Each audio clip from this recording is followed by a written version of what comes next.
Shalom.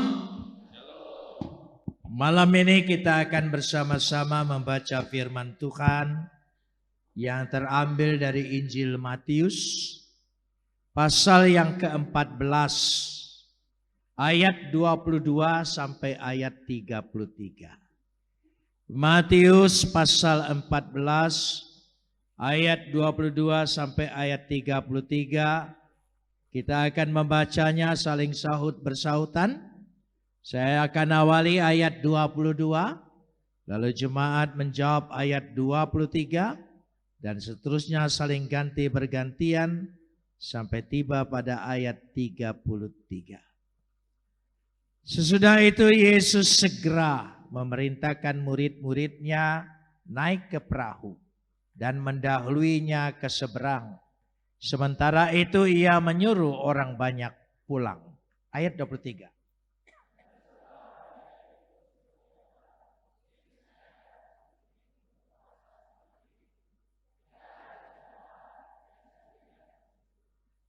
Perahu murid-muridnya sudah beberapa mil jauhnya dari pantai dan diombang-ambingkan gelombang karena angin sakal.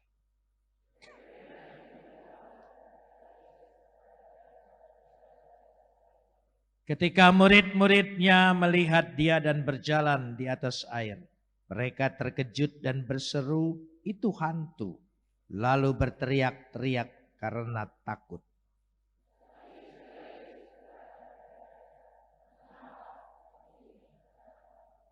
Lalu Petrus berseru dan menjawab dia, "Tuhan, apabila engkau itu, suruhlah aku datang kepadamu berjalan di atas gelombang."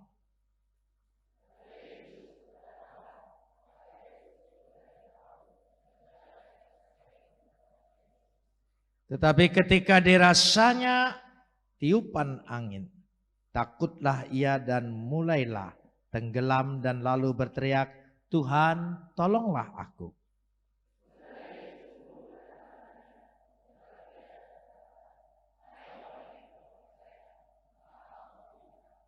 Lalu mereka naik ke perahu dan angin pun reda.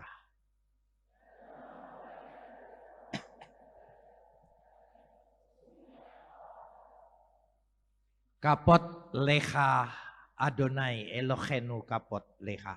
Segala kemuliaan ya Adonai Tuhanku, kemuliaan bagimu.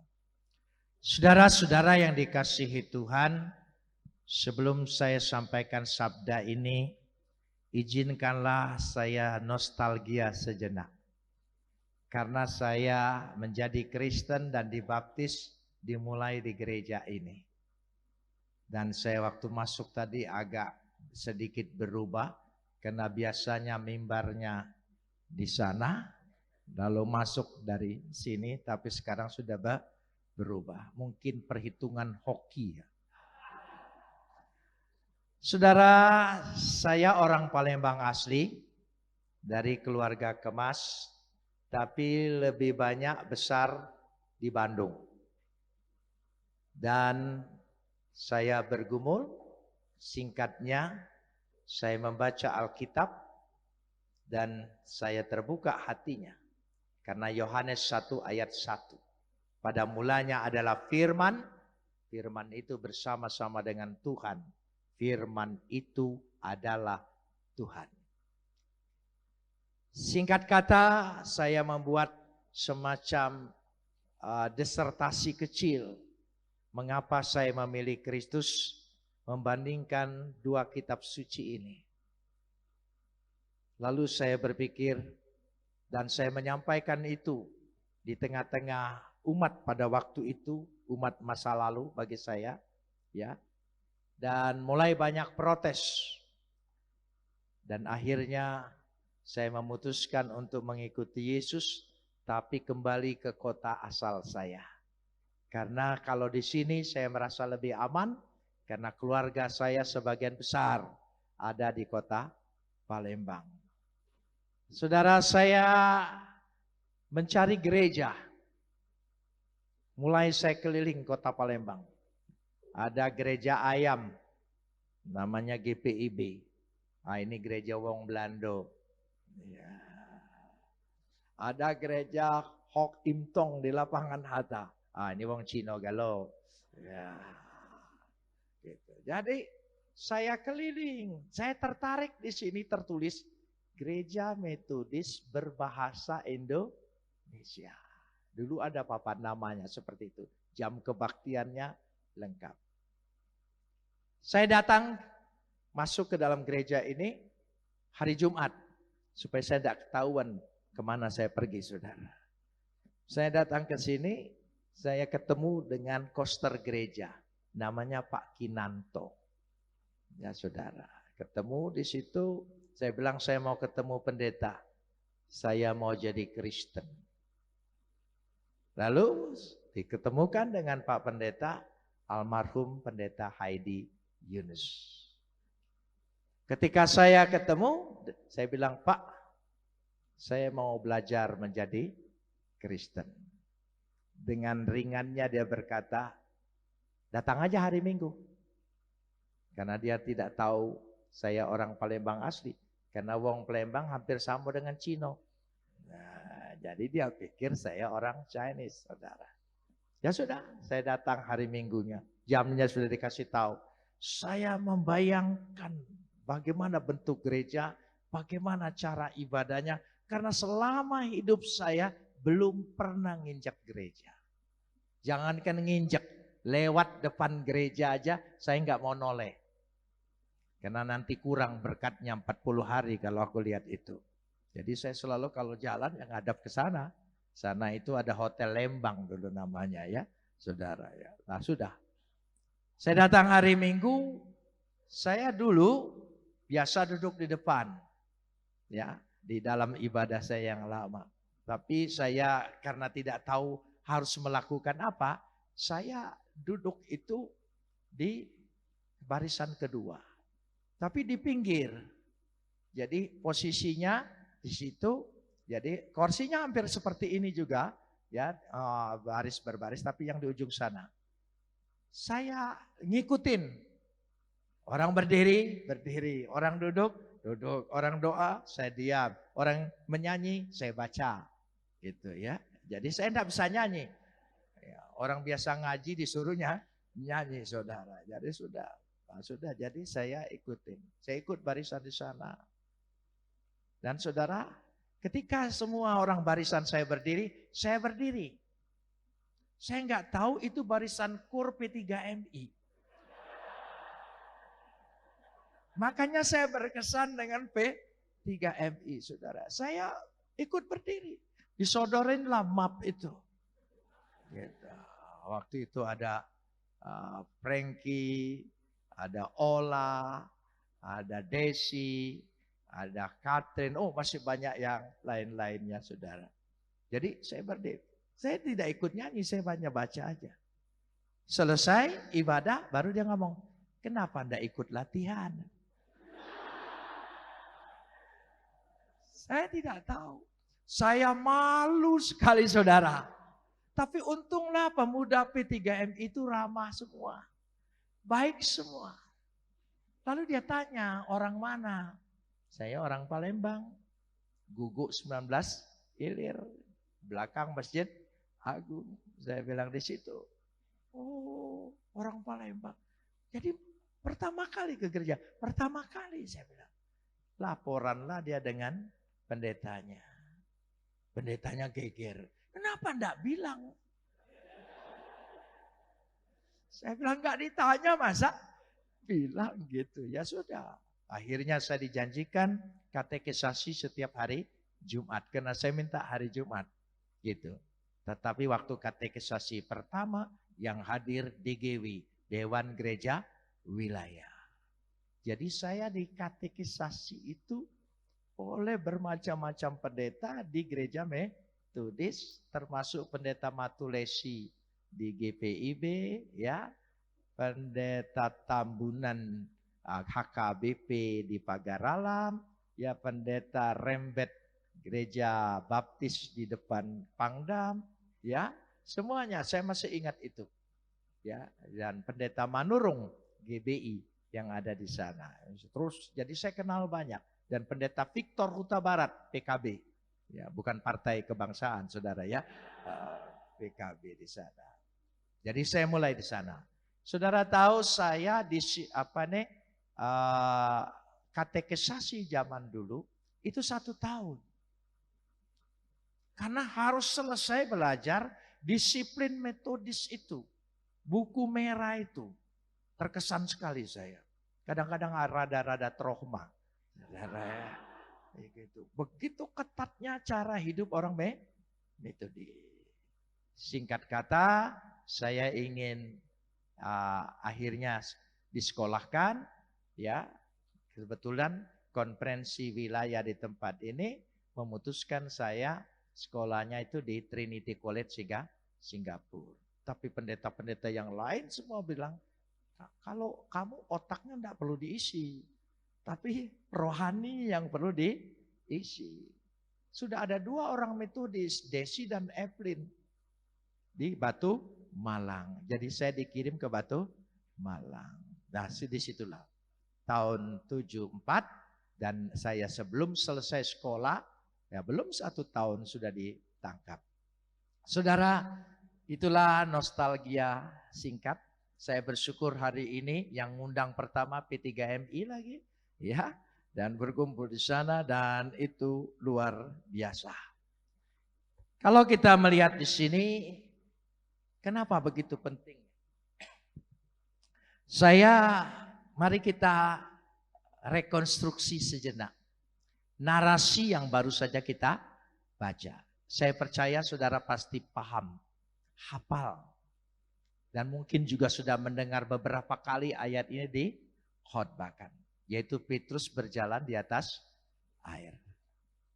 Ketika Yesus perintahkan murid-muridnya pergi ke seberang, mendahuluinya. Jadi perintah. Lalu murid-muridnya, ayat 24, coba kita simak dengan baik. Ayat 24. Perahu murid-muridnya, apa di sana? Sudah berapa mil jauhnya dari pantai dan diombang-ambingkan gelombang. Saudara, coba pikir sejenak. Pada waktu berangkat saya percaya lautnya itu reda, tenang, menyenangkan. Itulah gambaran kehidupan kita. Awal perjalanan hidup kita semua selalu ya, jalan yang baik. Tapi kadang-kadang di perjalanan ada badai. Kalau saudara baca ayat ini pernah tidak merenungkan begini. Ketika mereka kena ombang-ambing gelombang hanya beberapa mil loh. Ya, diperkirakan tidak lebih dari 3 mil. Hanya beberapa mil. Kenapa satu murid pun tidak pernah berpikir untuk kembali ke pantai? Ayo. Kenapa tidak satu murid pun untuk kembali ke pantai? Meskipun gelombang menghantam dia tetap terus berjalan. Kenapa? Karena dia taat. Taat dengan perintah gurunya. Taat. Kata lain adalah disiplin. Kekristenan kita itu perlu disiplin. Apa yang diperintahkan Tuhan. Tidak ada yang berpikir, berdiskusi. Besok kan masih ada waktu. Tunggu hari tenang. Tapi tidak ada. Mereka meneruskan itu. Padahal lebih mudah mereka sampai ke pantai daripada mencapai ke seberang. Itu disiplin. Taatnya luar biasa. Nah, taat dan disiplin itu perlulah latihan.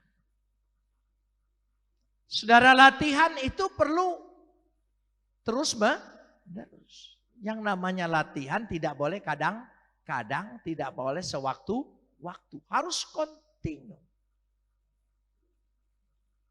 Sehingga disinilah letaknya. Kalau Tuhan izinkan dalam hidup kita ada sesuatu yang terjadi seperti ujian, cobaan di dalam kekristenan kita. Tuhan ingin menguji kedisiplinan dan ketaatan kita sampai di mana. Saya ingin kasih contoh. Saya ingin tanya saudara. Saudara tahu binatang yang lehernya paling tinggi apa namanya? Di Palembang masih jerapah juga ya, saudara. Jerapah, lehernya tinggi. Itu binatang tidak punya senjata, tidak punya tanduk, tidak punya kuku cengkeraman. Tapi jerapah itu tendangannya sekali tendang mematikan. Luar biasa kuat kakinya. Dan punggungnya itu kerasnya bagaikan batu. Jadi beberapa kali serigala, harimau naik ke atasnya, gigit-gigit cengkramnya, enggak mempan. Keras sekali. Kenapa demikian? Saudara tahu jerapah melahirkan anak? Ada yang lihat? Di sini. Saya juga lihat di Discovery Channel. Ya saudara. Ya. Jerapah itu kalau melahirkan anak bukan cari rumput yang hijau, yang empuk. Dia cari batu, tanah, batu kasar. Dia cari di situ. Dan jerapah tidak jongkok, tidak tidur melahirkan, tapi berdiri. Dan ketika melahirkan anaknya harus jatuh dari induknya 3 meter. Coba bayangkan kalau bayinya orang jatuh 3 meter, apa yang terjadi saudara? Baru lahir langsung jatuh. Dan jatuhnya itu punggungnya lebih dulu. Jatuh punggungnya lebih dulu. Itu latihan pertama. Karena itu punggungnya keras. Sejak lahir sudah dilatih. Punggungnya supaya kuat. Belum sempat berdiri. Ditendang oleh ibunya. Ditendang. Tendang lagi sampai berdiri. Berdirinya belum jejak. Sudah ditendang lagi. Supaya lebih kuat lagi. Ditendang lagi. Suruh lari. Ditendang. Dikejar terus oleh ibunya. Sampai tidak terkejar ibunya. Itu sebabnya jerapah. Tendangannya luar biasa. Larinya luar biasa. Saudara hebat. Itu letaknya. Tapi kita seringkali tidak mau mendisiplin diri kita untuk mengikuti perintah Tuhan. Kita selalu anggap itu sebagai sambilan. Tidak bisa. Iman kita itu kuat atau tidak bergantung dengan kemauan kita. Sehingga dikatakan situ luar biasa, dididik, disiplin. Dan inilah murid. Yesus menyuruh mereka ke seberang duluan. Supaya mereka itu bisa kuat, saudara. Menghadapi badai itu. Kita lanjutkan sekarang ayat 25. Ayat 25. Kita lihat ayat 25 di sini apa? Ya. Coba baca. Kira-kira apa? Jam 3 malam. Saya percaya berangkatnya petang. Jadi dari petang sampai jam 3 malam. Diombang-ambingkan. Kira-kiranya pucatnya sudah hilang. Ya, muntahnya sudah tidak ada lagi. Diombang-ambingkan berapa jam? Coba saudara. Harapannya sudah tidak ada. Satu-satu dia pikir hanya mati. Tapi saya senang sekali ayat ini. Perhatikan saudara. Kira-kira ya jam 3 malam. Tolong sambung. Lebih keras lagi apa? Apa? Siapa yang datang? Elten. Dalam bahasa Yunaninya. Datang. Hadir, melawat, mendampingi. Itulah kita. Jangan takut. Saat-saat kita menghadapi hidup seolah-olah sangat kritis. Percayalah, Tuhan tidak akan membiarkan hidup kita. Dia pasti datang, melawat, menghampiri kita. Amin. Oh, ini penting sekali. Itu iman.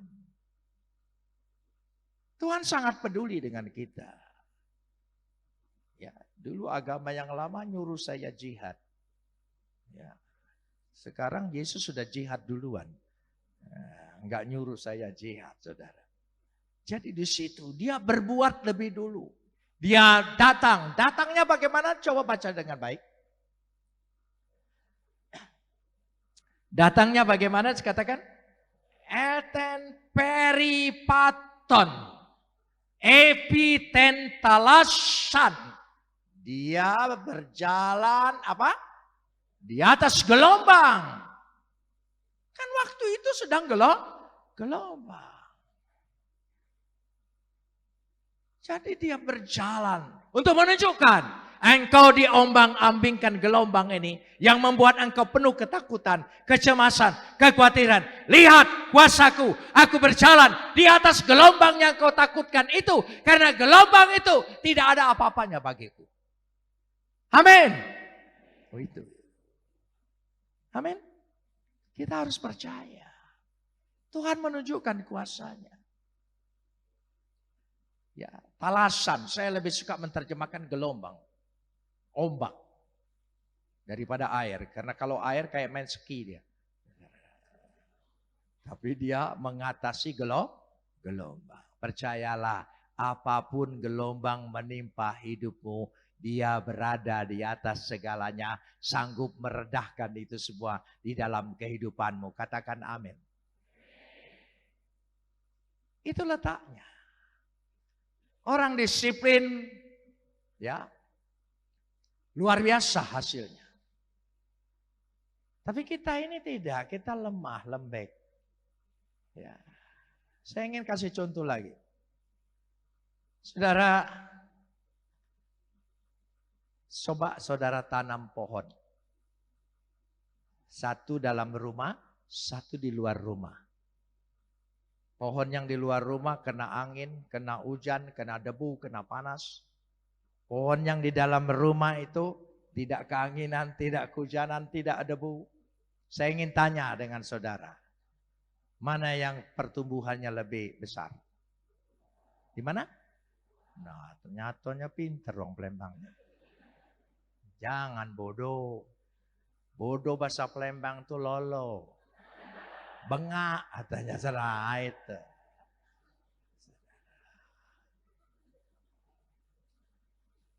Jadi yang tumbuh karena gelombang, karena angin, karena diterpa panas, hujan. Jangan takut, engkau akan bertumbuh lebih besar. Amin. Itu penting sekali. Jadi jangan cengeng, lebay. Ada masalah bukan datang kepada Tuhan. Tulis status. Ngapain? Masalahmu ditulis di status. Lalu saudara senang banyak yang like. Saudara ngerti maksudnya like? Syukur. Itu maksudnya. Saudara kalau datang kepada Tuhan, Tuhan yang datang kepada kita. Amin. Tuhan yang datang. Dia datang. Pasti itu. Itulah yang dimaksudkan di sini. Lalu masuk kepada ayat 26. Ketika murid-muridnya melihat dia berjalan di atas gelombang. Tolong sambung. Terkejut dan berseru. Lalu berkata apa? Padahal itu siapa? Yesus. Tapi dikira hantu. Selalu orang yang dikuasai ketakutan, pikirannya, hidupnya, jiwanya dikuasai dengan pikiran yang negatif. Selalu apa saja dia anggap. Padahal yang datang itu pertolongan. Yang datang itu Tuhan. Tapi dia anggap dia benar-benar ini, bengak nih. Saudara tahu, di tengah-tengah ketakutan kita, tanpa kita terasa, dia hadir di tengah kehidupan kita. Amin saudara, dia hadir. Seperti kelihatan menakutkan, tapi yang datang adalah pertolongan. Pertolongan. Itu iman. Kita harus kuat di situ. Karenanya dikatakan di situ dia merasa itu hantu lalu berteriak-teriak karena takut. Takut terhadap gelombang. Sekali lagi, takut menghadapi tantangan. Nah, sekarang yang kedua, takut menghadapi tantangan. Ya. Lanjut kita di sini. Dikatakan di situ, ya. Tetapi segera Yesus berkata kepadanya, apa? Tenanglah, inilah aku. Jangan takut. Tenanglah, tarsaite. Tenang. Ego eimi. Akulah dia. Kata-kata ini semacam paten buat Tuhan. Murid-muridnya segera mengenal. Segera mengenal. Dia bukan hanya tahu, dia kenal. Bagaimana dia bisa mengenalnya? Ego eimi, akulah dia. Ani hu, akulah Tuhan. Dalam bahasa Ibrani-nya. Ego eimi. Hanya dia. Coba perhatikan. Yesus selalu berkata, akulah jalan, kebenaran dan hidup. Seorang pun tidak sampai kepada Bapa kalau tidak melalui aku. Titik. Tidak pakai dan kawan-kawan. Tidak ada saudara. Nah, satu-satunya. Satu-satunya. Akulah terang. Akulah roti kehidupan. Banyak sekali. Semua berkata apa? Ego. Ego emi. Itu ciri khasnya.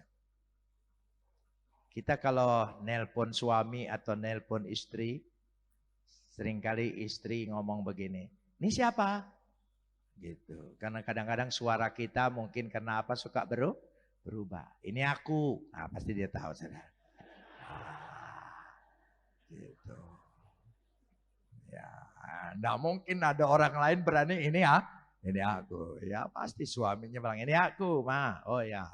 Tidak tahu dari situ. Jadi dia kenal. Suami istri itu saling kenal. Maka mukanya rada-rada mirip. Mukanya rata-rata rada mirip, saudara. Saya masih ingat, kami dulu punya majelis. Namanya Pak Wesley.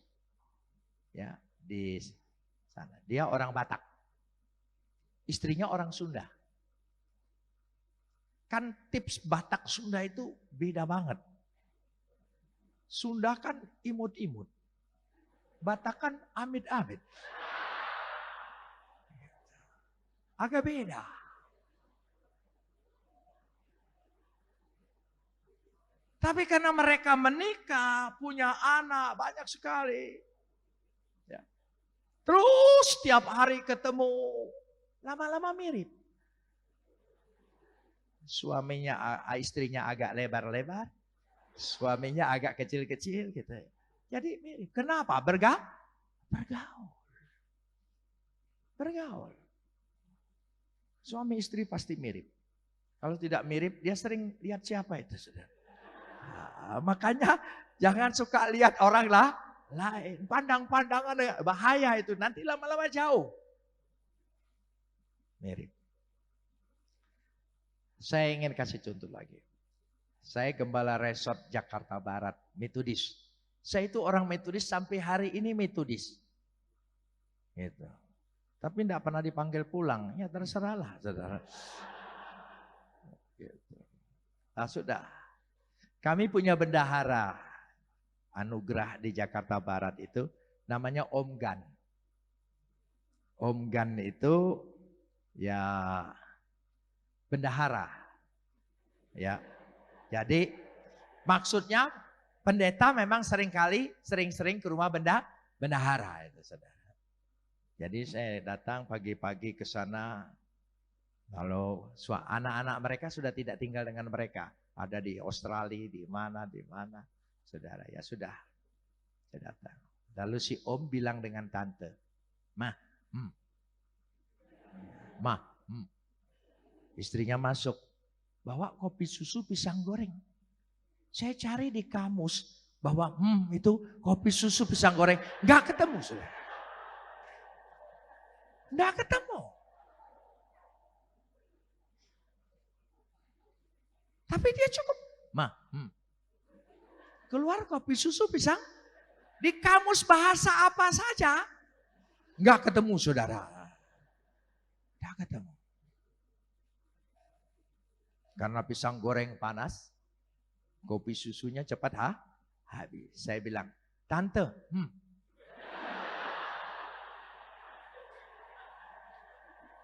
Tante Gan jawab begini, Domini jangan genit." Saya bilang, "Tadi kan Om bilang, Tante ngerti." Saya bilang, Tante enggak ngerti. Kalau Om beda. Karena apa? Bergaul. Mirip itu karena bergaul. Berdoa, ibadah, menyembah, memuji. Baca firman Tuhan. Terus bersama dia. Engkau akan mirip bersama Kristus. Ini doa jarang-jarang. Ya, ke gereja asal ingat. Ya, mirip uang pasar lah. Ya, saudara. Jadi dia harus mirip. Itu suami istri. Kenapa? Bergaul setiap saat. Dalam suka, dalam duka, semuanya. Jadi pertanyaannya, kenapa kita tidak mirip dengan Kristus? Karena kita menjaga jarak. Mari. Saya percaya kalau firman Tuhan mengisi hidup kita, luar biasa. Dahsyat, saudara. Dalam kehidupan kita. Terjadi sesuatu, berubah. Karena itu kita perhatikan sini. Setelah Yesus jumpa dengan dia, ayat 28. Ayat 28. Lalu Petrus berkata kepadanya, tolong sambung. Apabila engkau itu, suruhlah aku datang kepadamu, berjalan di atas gelombang. Saudara tahu ini namanya courage. Keberanian mengalami mujizat. Tadi disiplin, sekarang courage, keberanian. Untuk menerima mujizat harus punya keberanian. Ambil langkah iman. Harus punya keberanian. Iman itu tidak bisa dikuat-kuatkan kalau kita tidak kuat. Kenapa kita kuat? Karena bergaul bersama dia, bergaul sama firman-Nya, selalu otomatis kita menjadi kuat. Ya dikatakan di situ. Dia punya keberanian. Dia ingin sama seperti gurunya. Gurunya mampu berjalan di atas gelombang, aku pun ingin berjalan di atas gelombang. Hebat. Saudara, saya saksikan sedikit. Saya ditahan di penjara 6 tahun. Tahun 74 sampai tahun 82. Dari umur 27 sampai umur 33. Hanya kepada percaya Yesus. Zaman dulu itu ada Pempres 11. Supersi. Jadi kalau orang ditangkap, tangkap dulu baru periksa. Sekarang hukum sudah jauh lebih baik. Jangan sampai kembali lagi di zaman itu, saudara. Ya, hukum sekarang sudah jauh lebih baik. Periksa terus nggak ditangkap-tangkap.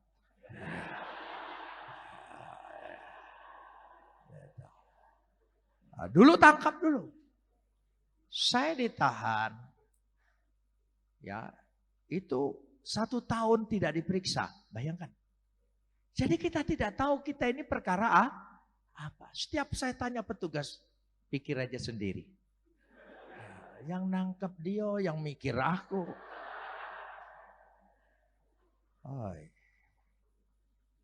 Ya. Jadi pikiran saya bingung. Tahun kedua baru diperiksa. Pertanyaannya, apa sebab jadi Kristen? Karena dari sepak terjang saya, dari latar belakang saya, dari keluarga saya, dari pendidikan saya, tidak mungkin saya bisa jadi Kristen. Ya. Lalu dia tanya, kenapa jadi Kristen? Saya bilang, baca Alkitab. Hanya baca Alkitab. Baca Alkitab, saya bilang. Ada salah satu pemeriksa. Saya selalu diperiksa bukan di polisi. Ya, di Kopkamtib, Teperda, Teperpu itu. Ya. Jadi saya tidak berurusan sampai dihukum, saya tidak berurusan dengan polisi. Ya, berurusan dengan penguasa militer. Jadi sudah ditanya apa sih? Saya katakan baca Alkitab. Salah satu pemeriksa bertanya, baca Alkitab yang mana? Ini ada Alkitab, tolong tunjukkan. Ya saya tunjukkan. Yohanes 1 ayat 1, Yohanes 1 ayat 14, firman itu menjadi manusia. Yohanes 1 ayat 18, hanya dia yang tidak seorang pun pernah melihat Bapa kecuali anak yang ada di pangkuan Bapa, dialah yang menyatakannya. ECG 1. Jadi di dalam diri Kristus adalah pernyataan Bapa, kehendak Bapa, kerinduan Bapa, hati Bapa, kasih Bapa, semua ada pada pribadi Yesus. Terima dia, engkau akan menerima semua apa yang dibuat oleh Tuhan dalam hidup kita. Amin. Lalu dia baca. Sudah dia baca, dia ngomong, saya enggak jadi Kristen.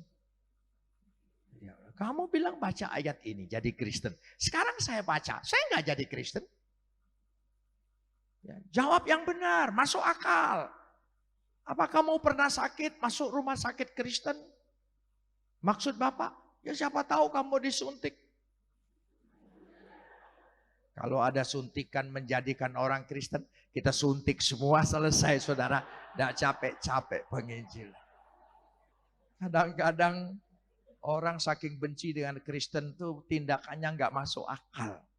Saudara, ya sudah. Saya jelaskan dengan dia. Tapi dia tidak percaya. Dia bilang, kamu baca ayat ini jadi Kristen. Saya baca tidak jadi Kristen. Beda Pak. Saya dipilih, Bapak tidak. Amin. Ngerti maksudnya? Kalau saudara bisa percaya Yesus, itu bukan karena kekuatanmu.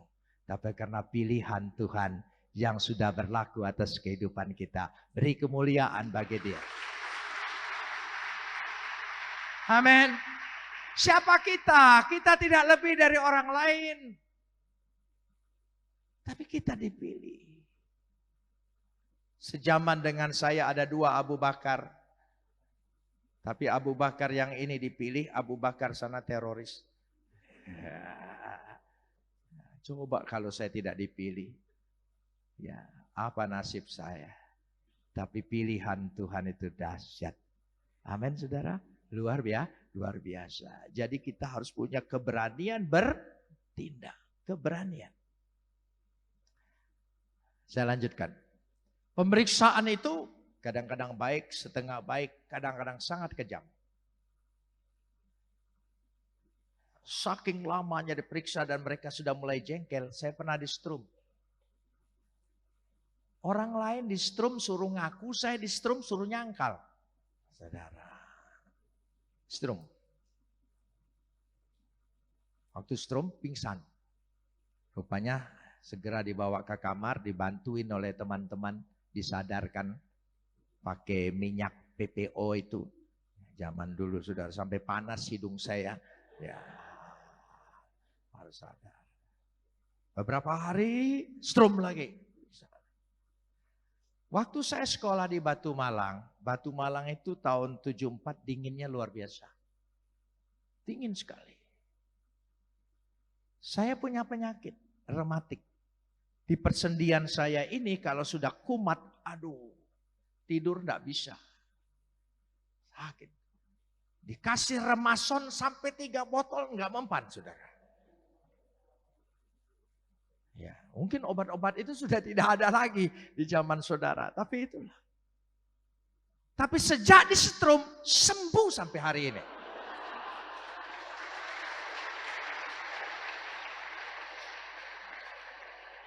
Saya yang rematik jangan coba-coba strum sendiri ya. Saya tidak tanggung jawab, saudara. Saya ingin tanya, ketika mereka nyetrum saya, memang punya niat menyembuhkan saya. Nah, niatnya jahat kan? Tapi di hadapan Tuhan, Tuhan bisa balik. Apa yang mau dijahat orang Tuhan kepada kita, Tuhan bisa balik menjadi kebaikan bagi kita. Jangan takut menghadapi orang punya niat jahat. Apapun niatmu, bagiku percaya, Tuhan sanggup beri kebaikan dalam diriku. Jadi ada sesuatu tindakan, keberanian, courage. Saudara mau menerima mujizat Tuhan? Harus punya keberanian iman, courage, disiplin, courage. Kita lanjutkan sekarang ini. Kata Yesus, datanglah. Lalu Petrus turun dari perahu, tolong sambung, berjalan di atas air, epitahudata kai elten. Dia datang. Jadi Petrus sempat berjalan di atas gelombang, sempat mengalami mujizat. Ketika dia datang, ingin ketemu siapa? Jumpa dengan siapa? Yesus. Coba perhatikan. Fokus. Begitu dia tidak fokus, badai. Jadi yang ketiga, hidup itu harus fokus. Pandang terus Tuhan. Percaya dengan Dia. Jangan hiraukan. 3 hal ini saya lihat dalam narasi ini. Disiplin, courage, itu fokus. Fokus. Ketika dia fokus, dia mengalami perkara itu. Tetapi kita lanjutkan di sini. Ayat 30.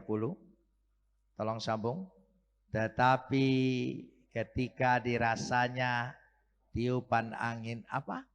Takutlah dia dan mulai ia tenggelam lalu berteriak, Tuhan tolong. Karena tidak fokus. Mulai lihat kanan dan kiri. Saudara begini. Kalau saudara ingin mengalami mujizat, fokus dengan janji Tuhan. Fokus dengan janji Tuhan. Bukan berarti kita tidak punya masalah. Bukan berarti kita pura-pura mengabaikan masalah. Sadar kita punya masalah. Sadar kita punya keterbatasan, ketidakmampuan. Tapi percayalah, janji Tuhan itu melampaui itu semua. Jadi kita harus fokus dengan janji Tuhan. Jangan selalu berbantah-bantah dengan ketidakmampuan diri kita. Lebih protes pada Tuhan. Saudara pernah baca buku ilmiah? Saya pasti saudara percaya. Enggak lolo kan? Saudara jadi percaya. Gitu. Jangan sampai otak udang atau pelempang itu ya. Jadi saudara baca. Saudara kalau baca ada istilah-istilahnya. Aduh apalagi buku filsafat. Tinggi-tinggi sekali. Setelah apa kesan saudara setelah baca buku itu? Apa kesan kita? Tidak masuk akal. Karena apa? Terlalu pinter. Buku ini terlalu pinter. Begitu bangganya kita dengan buku-buku ilmiah yang kita baca sampai kita tidak ngerti. Aduh. Ya. Jadi yang namanya orang pinter itu harus keluarkan istilah-istilah yang buat orang tidak ngerti. Gitu. Jadi enggak. Tapi heran, ketika saudara baca Alkitab, firman Tuhan, nggak masuk akal, saudara belagak protes dengan Tuhan. Tidak percaya.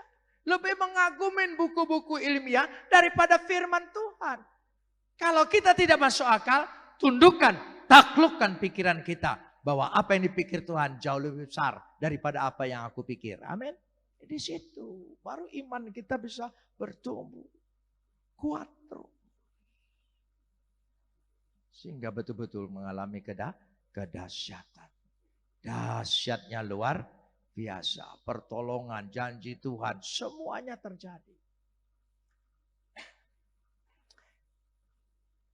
Lalu kita baca sekarang ayat 31. Ayat 31. Tolong mulai baca 1, 2, 3. Ya, stop sampai di sini. Apa? Apa? Saudara ngerti? Segera. Yutus. Dia tidak pernah menunda-nunda. Pertolongannya pasti tepat waktunya. Segera dia mengulurkan tangannya. Dia yang berinisiatif. Dia yang menolong kita. Seberapa banyak kita berdoa?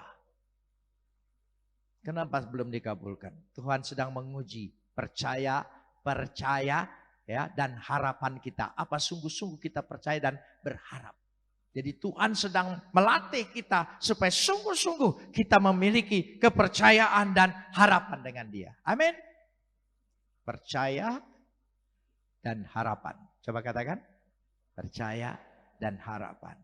Akar kata bahasa Ibraninya satu. Batah. Batah. Coba ucapkan. Bukan toko bata itu batah. Batah. Bukan Batak. Batah. Ya, percaya dan harapan. Orang percaya pasti punya harapan. Kalau saudara ingin punya harapan, letakkan dirimu pada kata apa? Percaya. Percaya. Saudara, saya ingin tanya sedikit suami istri. Jadi yang belum menikah sabar ya. Lebih baik sedikit lama jomblonya ya daripada cepat-cepat kejeblos. Ya gitu. Kan dulu kan banyak janji. Ya, laki-laki itu banyak janji. Makanya saya bisa lihat orang laki perempuan jalan, saya langsung tahu ini sudah kawin atau belum. Bukan berarti saya punya ilmu, enggak. Ya, saya tahu dari mana. Kalau laki-lakinya ngomong terus itu belum kawin. Dalam rangka rayuan kalau perempuannya ngomong terus yang lakinya diam aja, itu sudah kawin, saudara.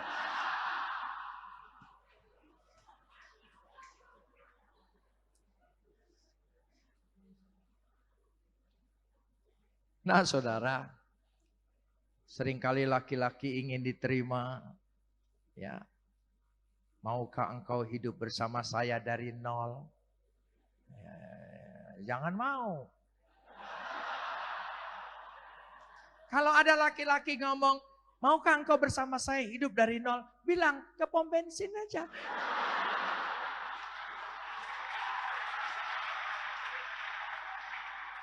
Kan di pom bensin selalu bilang, ini Pak, dari nol. Nah itu saudara. Harus pikir bagaimana nanti. Jangan bilang nanti bagaimana. Tidak boleh. Tanya dulu, kau punya gawe apa? Pengangguran atau bukan? Tunda dulu cintamu, cari dulu. Enggak, kita kawin dulu baru cari kerjaan. Ah itu bohong saudara. Itu bohong. Bahasa Palembangnya ngotai itu saudara.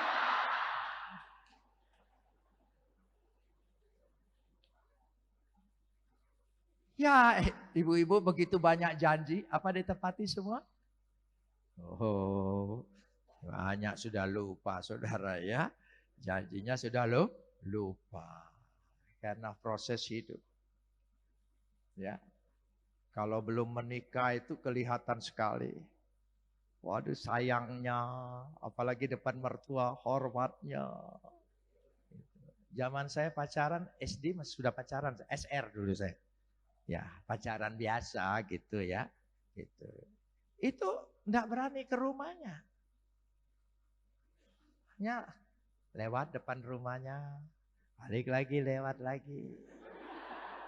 Siapa tahu dia keluar. Tahu-tahu yang keluar kucingnya.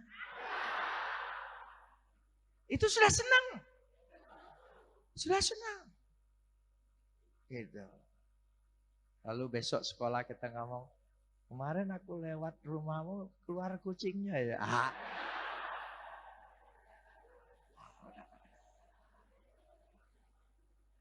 Saudara, zaman dulu tuh masih indah, sekarang sudah tidak indah lagi. Saudara, mendisiplin hidup menunjukkan hidup kita itu indah, berharga. Amin. Itu penting sekali. Tapi saya punya keberanian. Karena orang pikir kakek saya siapa, orang tua saya siapa. Saya punya keberanian. Datang. Ya, di skip ujung sana. Apa nih? Linjanganku tuh di sana. Skip ujung. Oh, itu tempat selesai oplet itu pas, saudara ya. Tidak ada lagi oplet ke sananya, saudara. Nah, sudah. Datang, ketemu. Ya, ini ceweknya, ini cowoknya, bapaknya di tengah. Kita mau ngomong apa coba? Ditungguin. Cari bahan tambah hilang. Terus saya bilang, itu cicak ya. Ceweknya ngomong, iya cicak. Bapaknya jawab, memangnya baru tahu itu cicak. Susah omongnya. Nah dulu itu taplak mejanya itu lebar lebar. Jadi nyodorkanlah kakiku ini. Siapa tahu ketemu kakinya.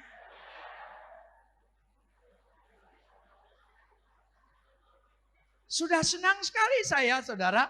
Tersentuh itu rasanya nyetrum sampai ke ujung-ujung. Tapi tidak jadi nyetrum. Karena bapaknya, kaki siapa ini? Salah senggol, saudara.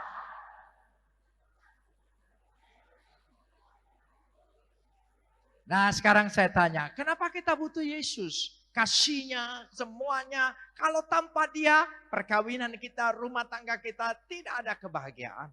Kita perlu Yesus. Amin? Ya. Kenapa? Coba, dulu tersentuh nyetrum. Coba tanya ibu bapak yang sudah menikah lama, masih nyetrum enggak? Istrinya coba-coba pegang tangan istrinya, tangan suaminya. Apa jawab suaminya? Ah, genit kau.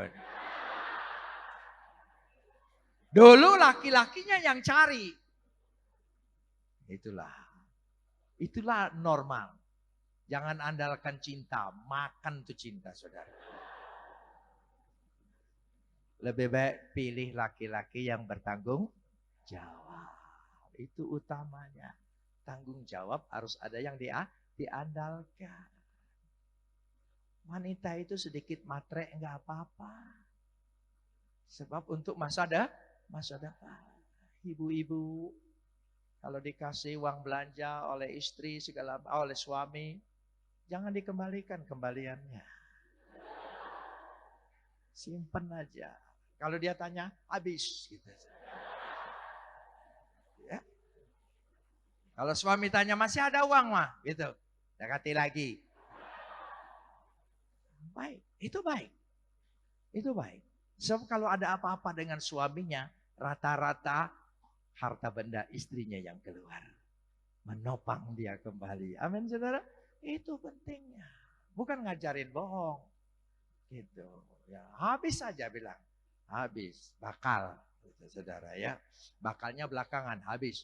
Bakal. Saudara. Loh iya. Nah dari situlah. Tuhan mengajar terus. Melatih terus. Waktu saya jadi Kristen hanya ada satu ayat yang saya keberatan. Tampar pipi kiri, beri pipi kanan. Oi.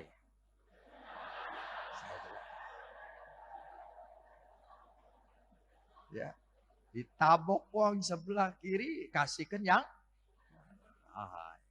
ngajak bala ini wong. Iya. Jadi tidak bisa. Sulit sekali saya terima. Sampai saya belajar bahasa aslinya takut salah diterjemahkan. Sebab dulu tidak ditampar orang, nampar orang. Sekarang suruh tampar pipi kiri, beri pipi. Aduh, lemah banget ini. Kurang semangat ini. Lalu saya berdoa. Saya tanya Tuhan. Tuhan, maksudmu apa ini? Tuhan jawab. Bukan jawab pakai telinga, di pikiran itu, di hati itu. Nah, saya belum tahap hamba Tuhan yang dengar suara Tuhan naik turun sorga. Belum. Saya belum taraf itu. Saya masih yang biasa-biasa baik. Kan ada lain kan hamba Tuhan malam ke sorga, pulang turun lagi. Malam sorga, siang turun lagi. Saya belum. Saya kalau jadi seperti itu tidak balik lagi saya, saudara.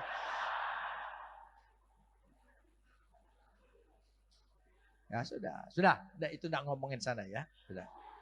Jadi itu ayat paling sulit. Tapi Tuhan jawab di hati saya. Tuhan, tampar pipi kanan, pipi kiri, berikan pipi kanan. Bisa enggak saya rubah Tuhan? Tampar pipi kiri, balas tangan kanan.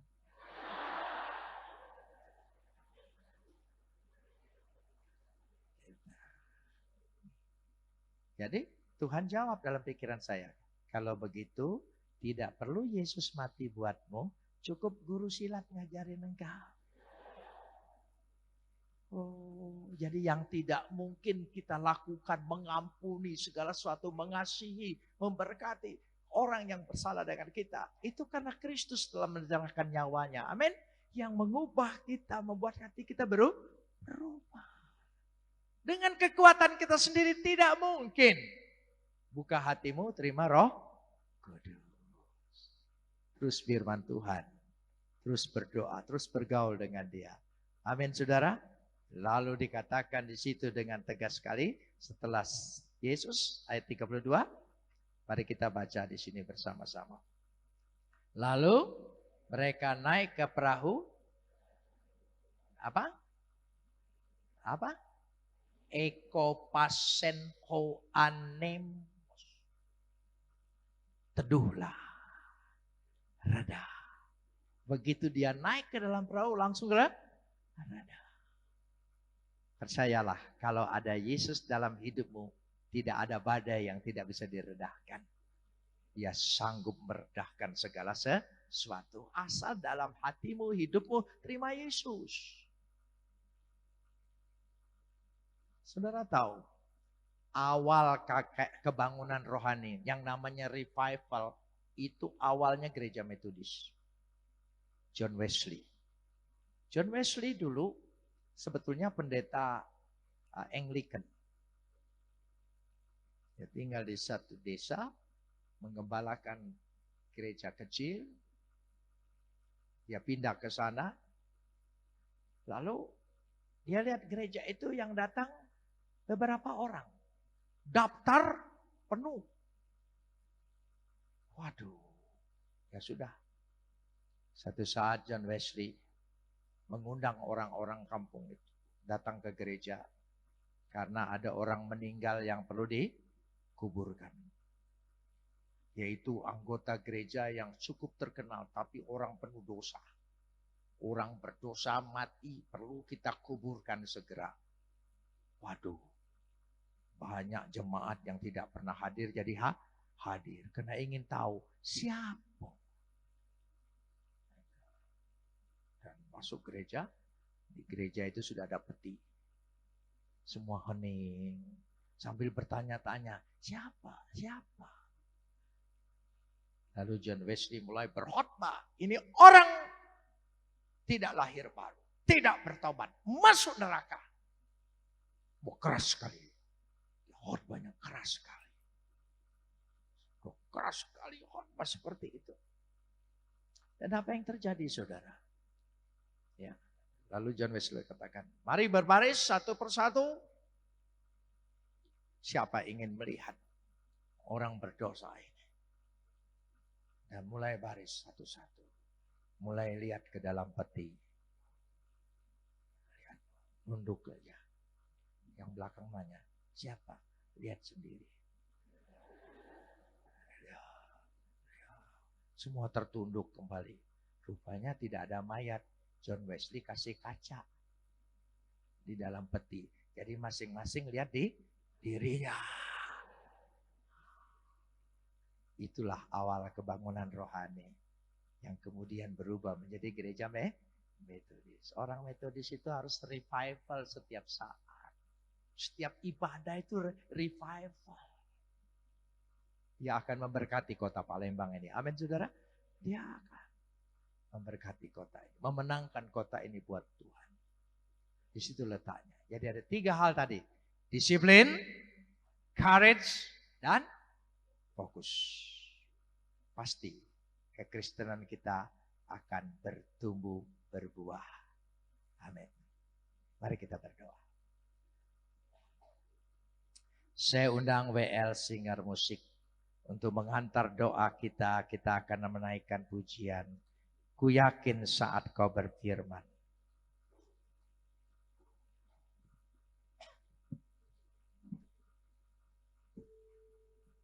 Bagi Tuhan tidak.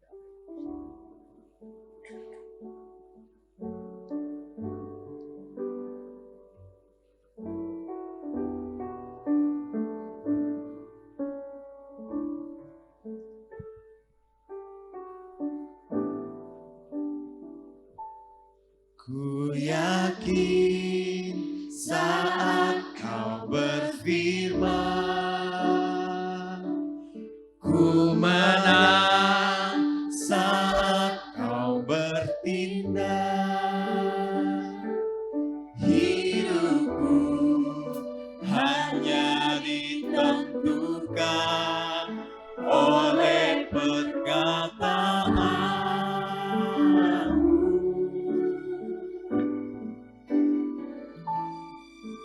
Aman saat kau menjaga, ku kuat karena kau menopang.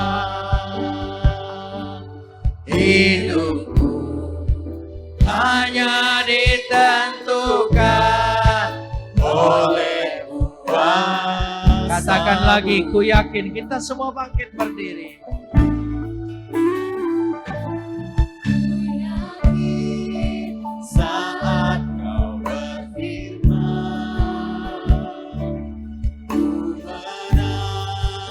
Saat kau bertindak,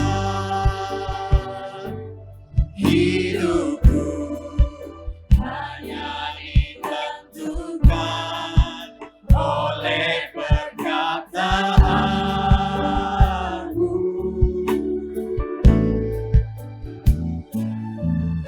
Aman karena kau menjaga.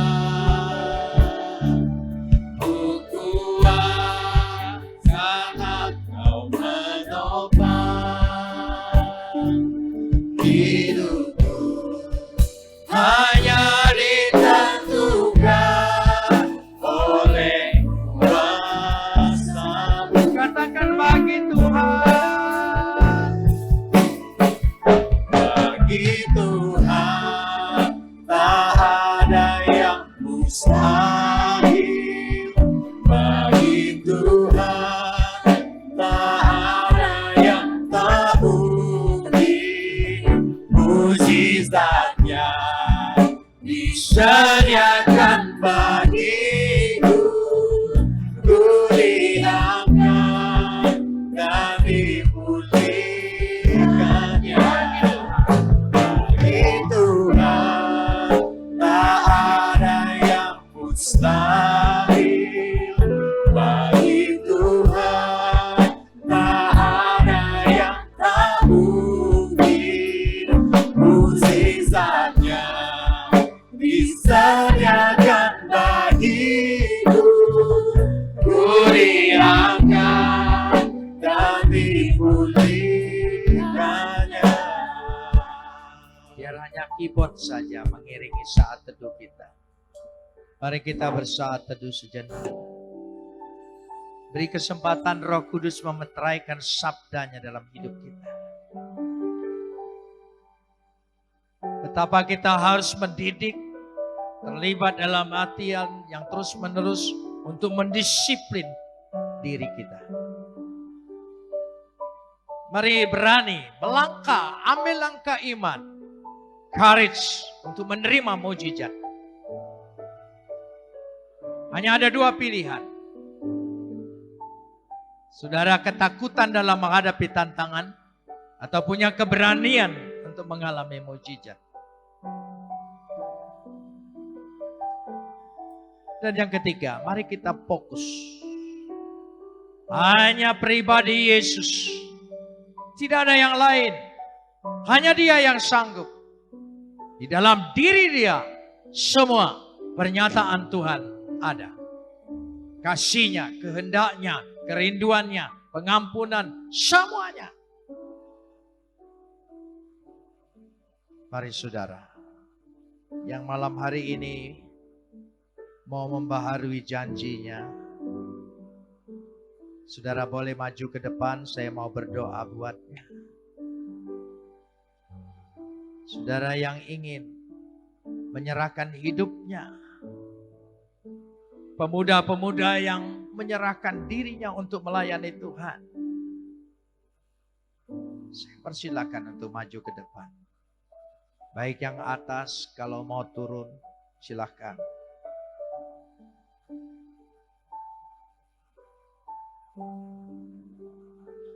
Keyboard terus mengiringi kita.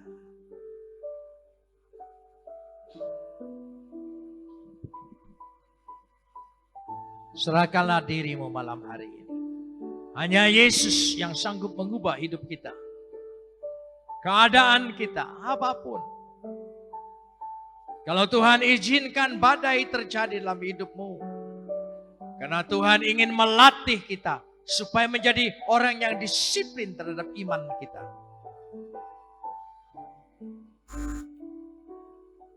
Saudara yang punya pergumulan, sakit penyakit, persoalan, ingin mendapat kelepasan, berikan langkah keberanian, courage, langkah menerima mujizat.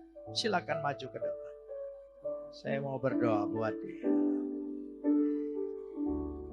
Percayalah apapun yang kita hadapi, L10, Yesus datang, melawat, menghampiri, menolong, memberikan jalan keluar. Jemaat yang ada di depan dan jemaat lain, angkat kedua belah tangan. Jemaat saja, hanya jemaat. Bagi Tuhan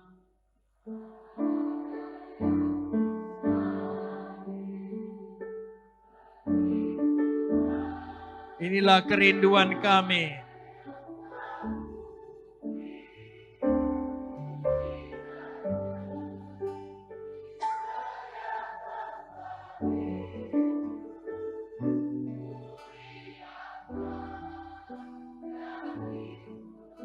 Sekali lagi, hanya jemaat saja. Bagi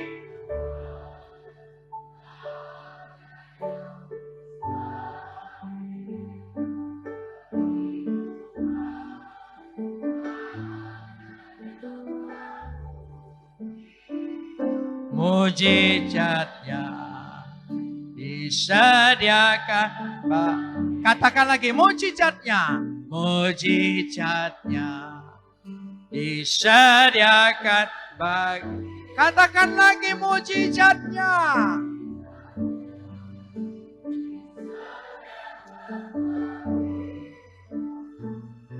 Ku diangkat dan dipulih. Mari kita sembah Dia. Terima kasih Bapa. Terpujilah Engkau, Bapa yang baik, Yesus. Jamah kami semua Bapa. Sembah Dia. Angkat roh dan jiwa. Terima kasih Tuhan. Bapa di sorga, pilihlah anak-anak-Mu yang sudah melangkah dengan iman, membaharui janjinya, membawa masalahnya, dan menyerahkan dirinya. Kami percaya anak-anak-Mu ini akan pulang dengan pertolongan Tuhan, kemenangan Tuhan. Yang sakit disembuhkan dalam nama Yesus. Kami percaya. Yang susah Engkau hiburkan. Yang mengalami berbagai macam pergumulan, Tuhan melawat, Tuhan menolong, Tuhan segera datang ke dalam diri. Dan jika ada Tuhan dalam diri kita, tidak ada badai lagi dalam hidup kita. Kami menerima pribadi Kristus di dalam diri kami. Berkati anak-anakmu yang ada di depan ini, dan berkati jemaatmu yang hadir malam hari ini dengan berkat yang berlimpah-limpah. Kami percaya dalam nama Yesus. Yang percaya katakan bersama, amin. Silakan kembali.